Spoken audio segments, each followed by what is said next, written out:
I watched an $80,000 electric car melt into a heap of plastic and singed metal right in front of my barn. And honestly, the terrifying part wasn't the fire itself. It was the fact that the woman who owned it thought she could casually destroy my family's life.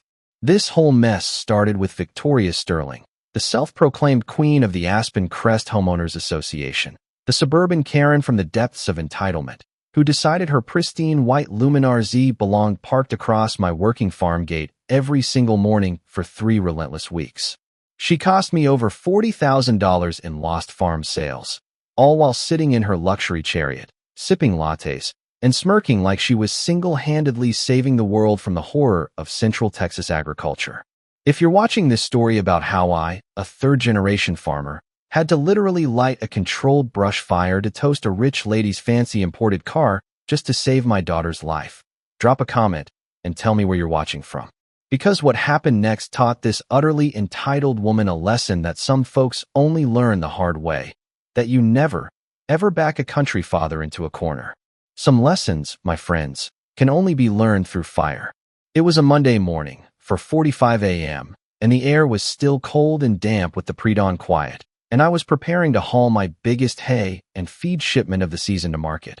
About $15,000 worth of high-grade alfalfa and protein pellets that represented a huge chunk of the cash we desperately needed for my little girl, Sarah.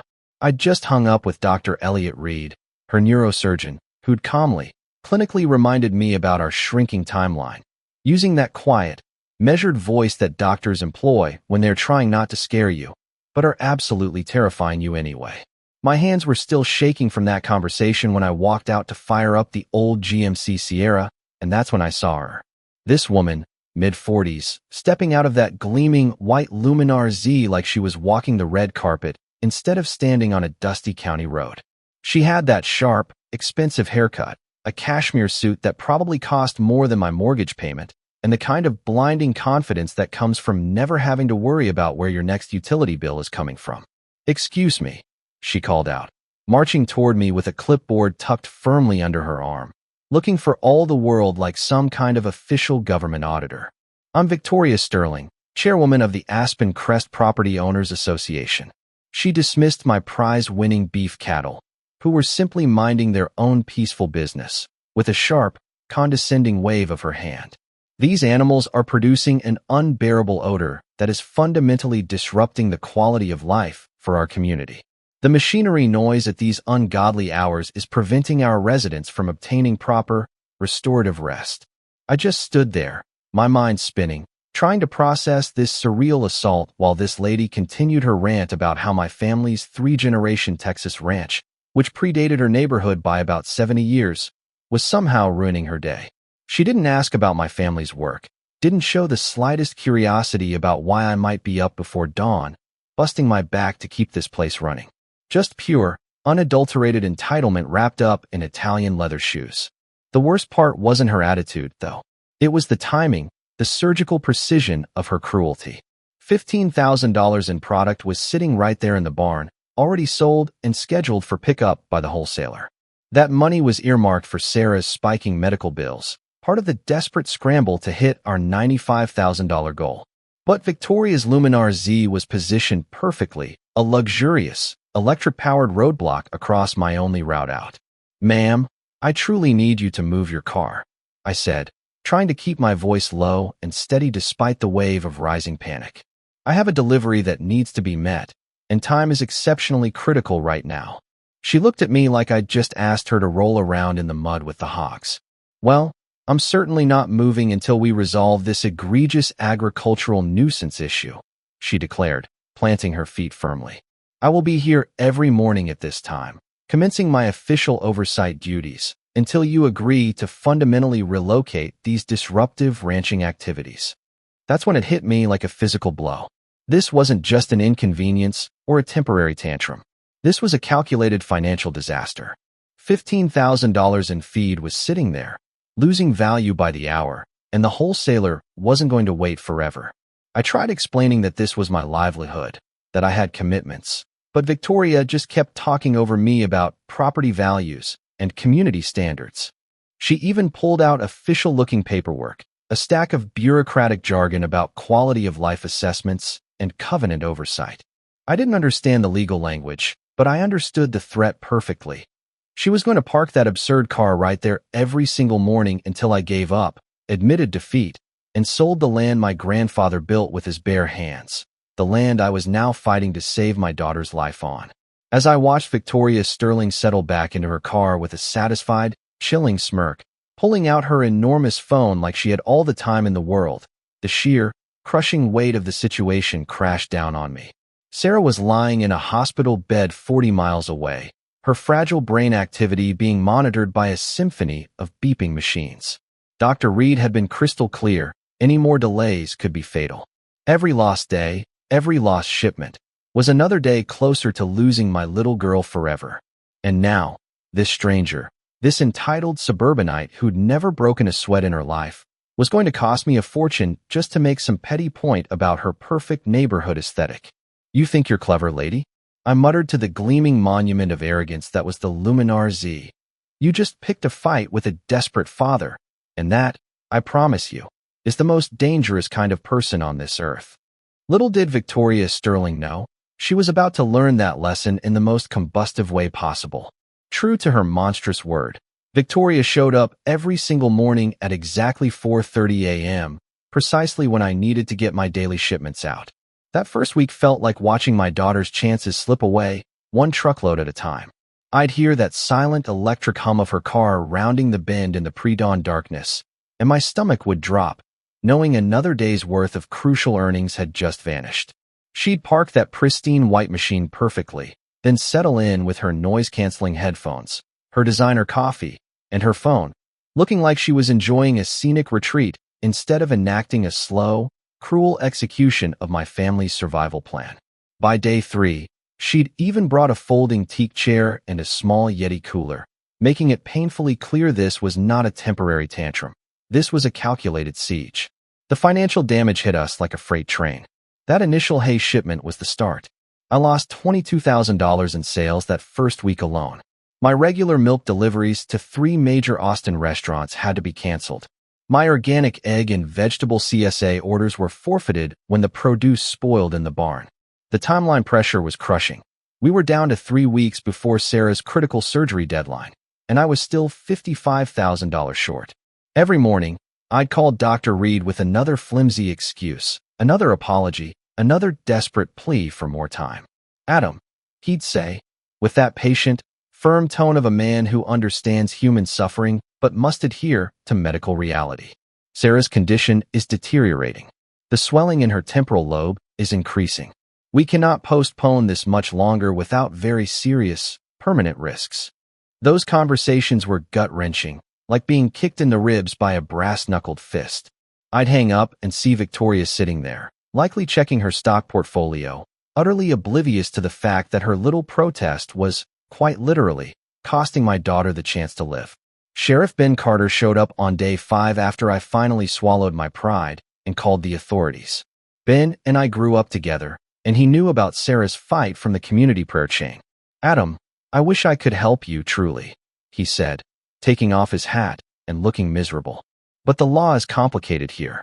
This land sits right on the boundary between state-recognized agriculture and residential zoning. Victoria has paperwork from the county showing she's conducting legitimate community oversight as part of her HOA duties. Technically, she has the right to park on the public access easement for inspection purposes." The legal jargon was a dizzying blur, but the bottom line was crystal clear. There wasn't a damn thing the law could do to help me save my daughter. That night, after losing another devastating day of sales, I found myself sitting alone in the dark milking barn. The cows were quiet, the only sound the low, distant hum of the refrigeration units preserving unsold milk for nobody. That's when I finally broke. All the pressure, the fear, the white-hot rage poured out of me in silent, wrenching sobs that shook my entire body. I thought about Sarah lying there, her fragile life hanging on whether I could figure out how to beat this woman. For the first time, I felt utterly, completely helpless. Later that evening, I drove to the hospital. Sarah was awake, a small, pale figure against the white sheets. "Daddy," she whispered, her voice weak, breaking my heart into a million pieces. Why do you look so worried? I forced a smile and squeezed her hand. Nothing's wrong, sweetheart. Daddy's just working hard to take care of you. But then she asked the question that nearly destroyed me. Daddy, am I going to die? The words hung in the sterile air like a curse. I fought the instinct to crumble, held her tiny hand gently, and promised her everything was going to be okay. But deep down, I knew if Victoria Sterling showed up one more time, I would have to stop playing by the rules. By the second week, I'd had enough of playing nice. If Victoria wanted to camp out next to my ranch every day, she was going to get a real, unfiltered education about the realities of agricultural life. If she wanted to complain about the sights, sounds, and smells of a working farm, she was about to get a full, high-definition immersion experience. The first part of my plan was perfectly legal and purely practical. I started my daily chores at 3:30 a.m. instead of 4:30. Victoria wanted to complain about machinery noise. She was about to get a front-row seat to the concert. I fired up the old Deere 4020 tractor, a diesel monster that rumbled like thunder, and spent an extra hour tilling the field right next to her parking spot, ensuring maximum acoustic impact. Then came the manure spreader, which I loaded with an extra generous helping of fresh cow patties. This was legitimate field maintenance. I had every right to fertilize my pasture. The fact that I chose to spread a particularly thick, aromatic layer right along the fence line where Victoria parked was just good, solid, strategic agricultural planning.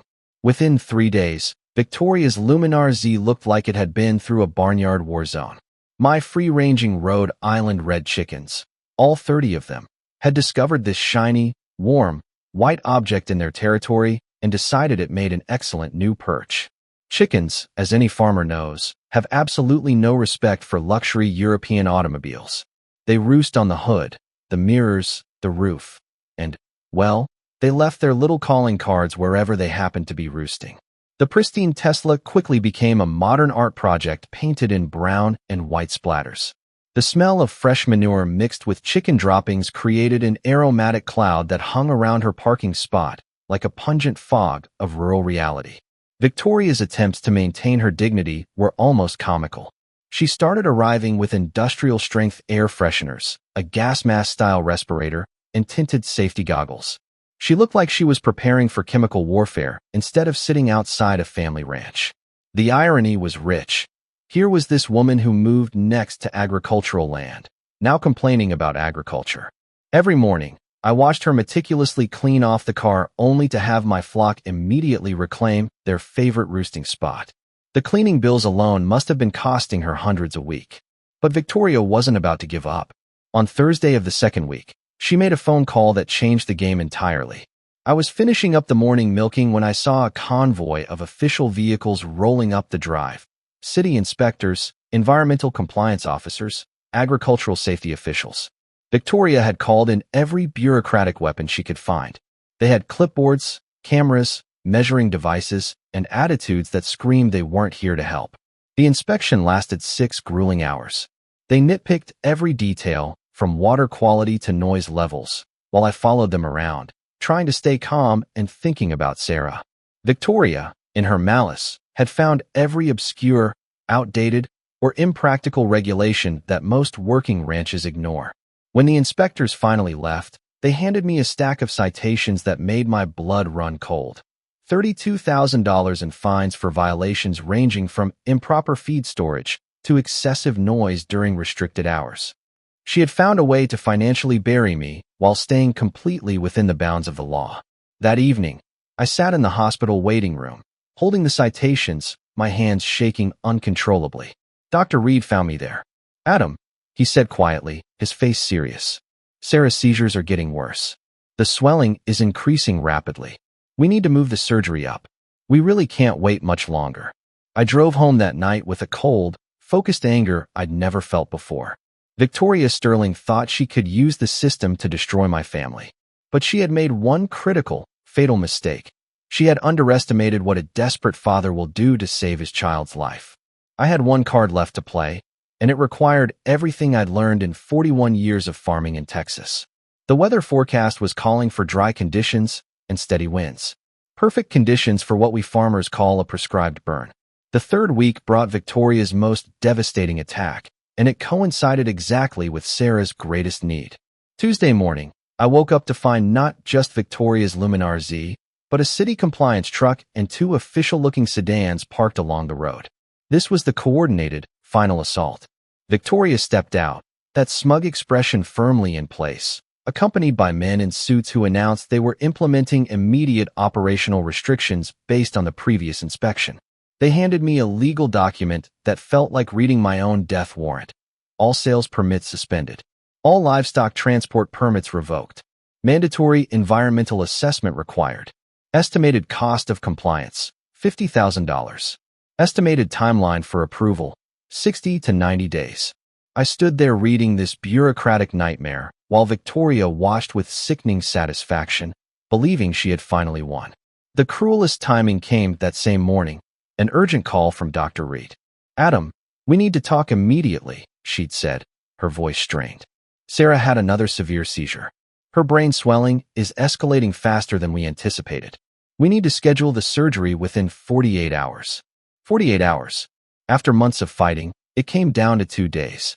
Victoria had just made it legally impossible for me to earn a single penny to save my daughter's life. That night, I sat in Sarah's room, watching her sleep.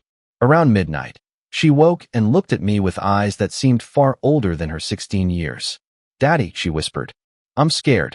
I took her hand, projecting a strength I didn't feel. "It's going to be okay, sweetheart. Daddy's going to take care of everything." But then she asked the question that shattered my composure. "Daddy, that lady with the white car, is she the reason you've been so worried?"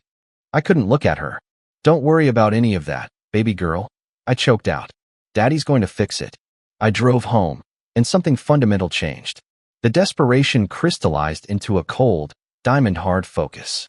Victoria Sterling had declared war on my family, using the law and bureaucracy as her weapons. She forgot that a desperate parent operates outside those rules. The forecast held steady, dry, low humidity, steady winds. Perfect conditions for a prescribed agricultural burn. I called my neighbor, Old Man Jebediah, a retired rancher who knew more about controlled burning than anyone. I explained the situation, and Jeb didn't blink. "Billy," he said, using my birth name, "that little girl has a lot of people praying for her. Whatever you need, son. We'll handle the paperwork for routine pasture maintenance. It's completely legal." I called Dr. Reed, and she gave me the miracle I hadn't asked for. "Adam, we're proceeding with surgery Monday morning, regardless of the money. The hospital has absorbed the costs, and we'll work out payment later. Your daughter's life is more important than paperwork." That conversation should have been a relief, but it only amplified my resolve. Victoria's actions had created this crisis, and she needed to understand the consequences. Monday morning, 3:30 a.m., my phone rang. It was the hospital. Sarah's vitals were unstable. Surgery was pushed up to this morning. I called Jebediah. "We need to move the timeline up, Jeb." "I'll be ready at 4:30, he said simply. "You take care of that little girl. I'll handle things on this end." I held Sarah's hand one last time before she was wheeled away, whispering my promise. "Daddy's going to make everything right." By the time I got back to the ranch, Jeb had already started the prescribed burn at the far end of the property, exactly according to the filed plan. This was legitimate land management. The fact that the fire line was moving toward the road where Victoria typically parked was simply a matter of proper wind calculation. At 4:30 a.m. sharp, Victoria's white Luminar Z came gliding down the road. She was tragically punctual in her dedication to misery.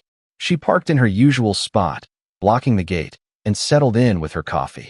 From her vantage point, she could probably see the smoke, but prescribed burns are so common here, she didn't give it a second thought.